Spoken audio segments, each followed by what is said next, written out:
Okay,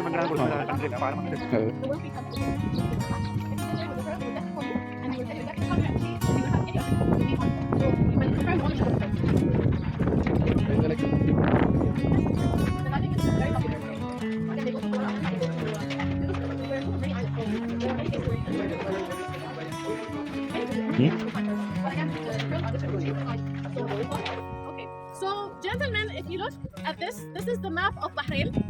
This main island is called Bahrain. So this is the mother island.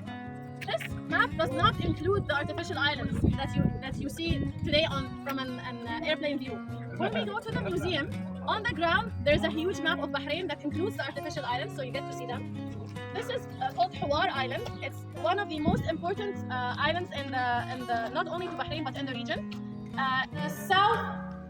The lowest south point of the country. And as we go further, we will be heading from south to north.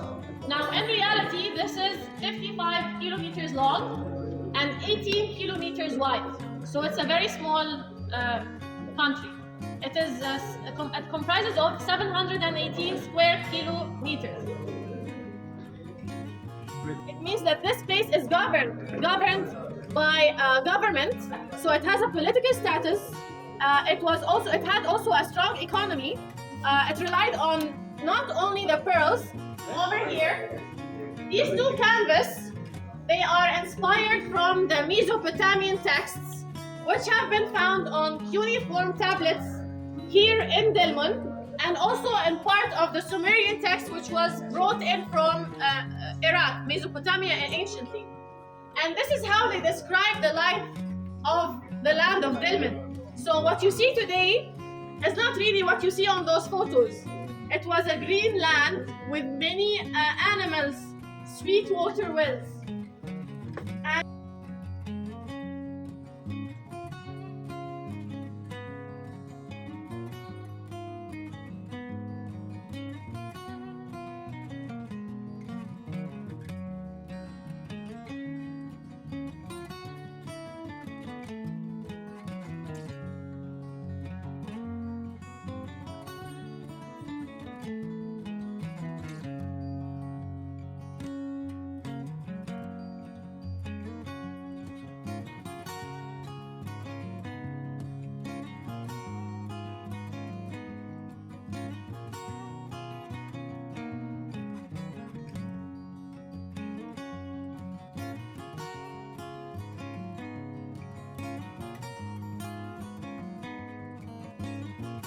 In many places around the country.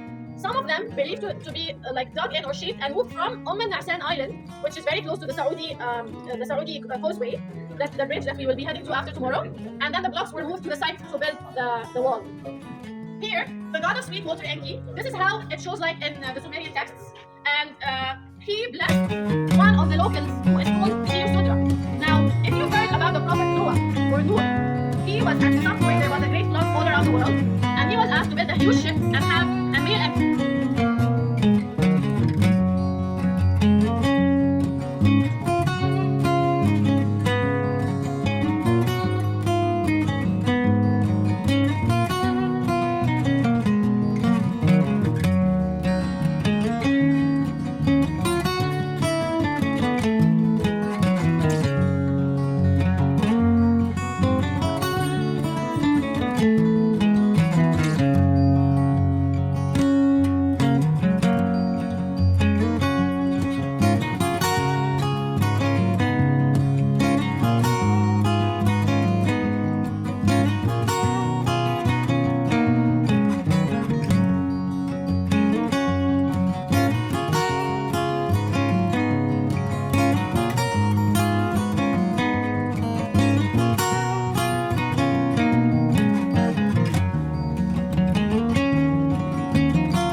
wall and a gate meant diplomatic status, diplomatic strength.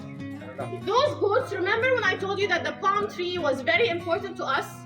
Because as a group of islands, this was a boat that was made using palm trees for short distance movement, like to move from one place to another, and also to go fishing. So until today, the fishing industry is important. We export a lot of fish to the neighboring countries.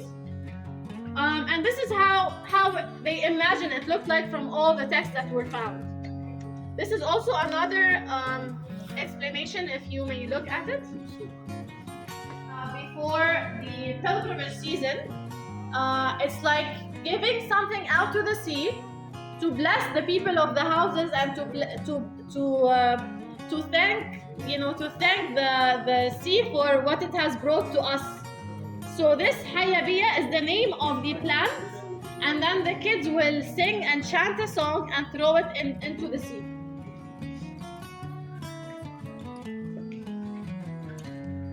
Now moving to the other direction, you will see a lot about the traditional wear.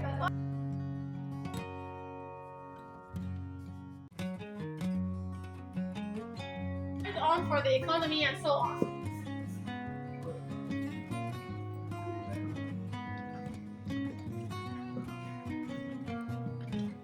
Now we will enter the modern era of Bahrain. This is the room of traditions.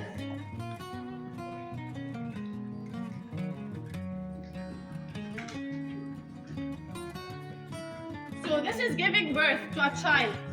And back in the old days, the pregnant woman used to go to her parents' house during the last few days before delivery, where the parents will take care of their daughter before she gives birth. And then when she actually gives birth, she stays there for around 40 days, or as long as she needs to recover. And usually if the baby is a boy, he will be named after his grandfather. And if it was a female, she would be named after her grandmother from the father's side.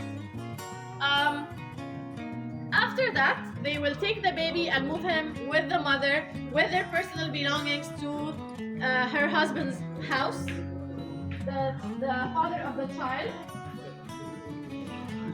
This is the tradition of Nannoon. And Nannoon is the celebration of the newborn. So the grandmother of the child or the woman of the village will carry a basket made out of the palm fronds. It will have some nuts, sweets, and maybe money inside it, coins. The children will be dressed in nice clothes. They will throw it on the ground, and the kids will put them in cloth bags. This tradition is made in different occasions. So even in the middle of the month of Ramadan, we have a celebration called Girga'on. So Girga'on is the celebration of the middle of Ramadan, and it's done exactly the same way, minus the child. So minus the baby. So it's the same thing. They also bring. Has anyone heard of Halloween?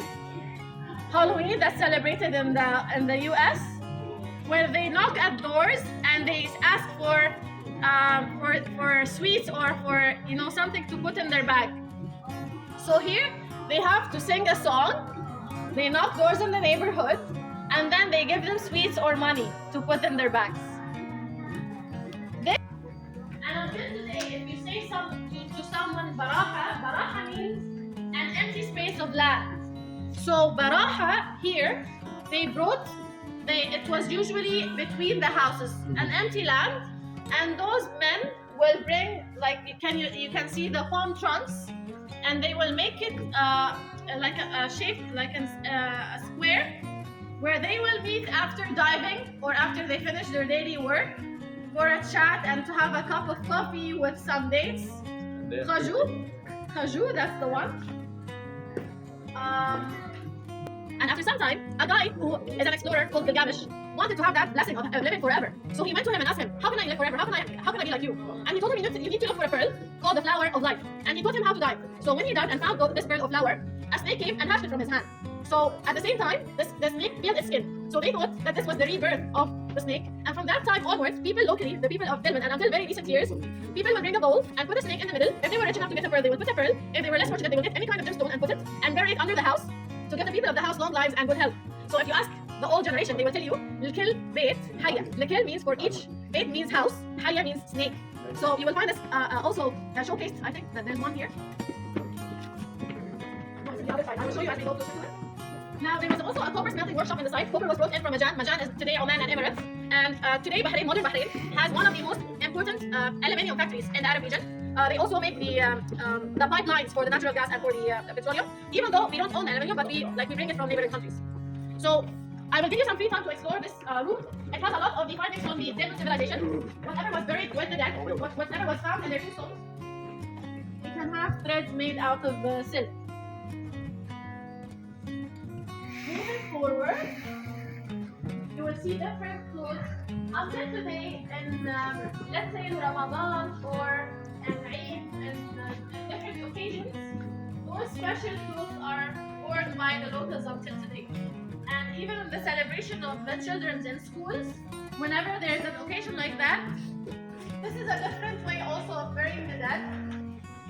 They used to bury the dead in different locations, either in faraway places from the house, or in the backyard of the house, or at some point they were burying them in coffins, coated with tar. We will see the tar, we will see them when we go around, and they will bury them underneath the house. Now, for those who ask me, why don't Bahrainis drink sweet water? You have fresh water springs, right? Why aren't you drinking from them? It's because they're very high in fluoride, and if you look at the showcase here that shows the skeletons, you will find that the high fluoride consumption affects the bones of the skeletons, and it gave an average life of 40 to 45 years per person, which was the highest